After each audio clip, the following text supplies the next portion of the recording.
related work माने water resource department निफ्राय हमनो हायो आरोखि जेरैहाय for example construction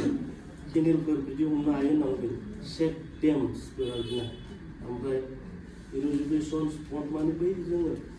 अमृतसराव बेफोरबायदि माबाना मोनथिखायोना अमृतसराव गम्पाइनाव अमृतसर एग्लासिम আমি ধরিব পারো ফরেস্টেশন রিলেটেড এগুলা ধরিব পারো second two one livelihood related infrastructure এটা হয়েছে लाइवलीहुड माने जों बेखौ मा न'खराव थांनानै थानायनि राहा मोनसे जों अमा फिसिनाय मानाय बिदि थायोना वाटार एसिड फिगार एसिड एগুলা माने इन्डिभिजुवेल स्किमावहाय एগুলা ধরিব পারে एগুলো হয়েছে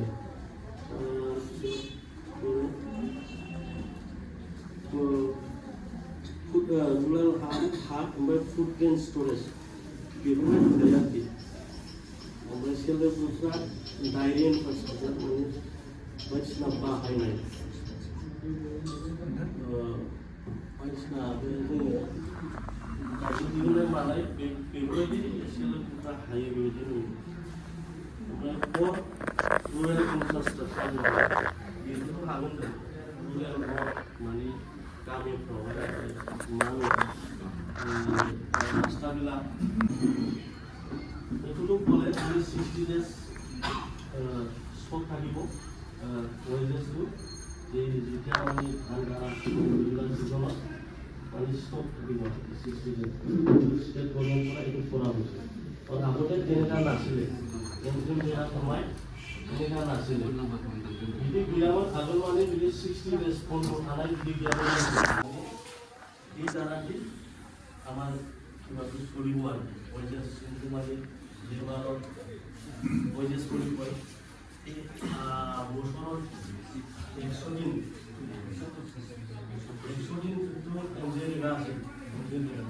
এইটো 125 বাঢ়াই দিলে মানে 25 দিন অথবা নহয় 100 দিনতো মানে 125 দিন বঢ়াই দিলে 25 দিন বঢ়াই দিলে মানে আৰু এইটো আন্দাৰত কি হয় মানে আমি 2 মাহ মানে বন্ধ থাকিব মানে আমার ডাঙৰ খেতি বাতি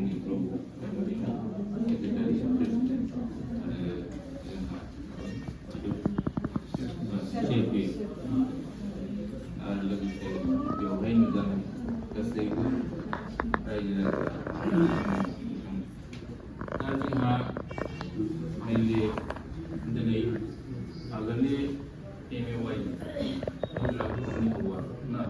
फरायनायलाय बेयाव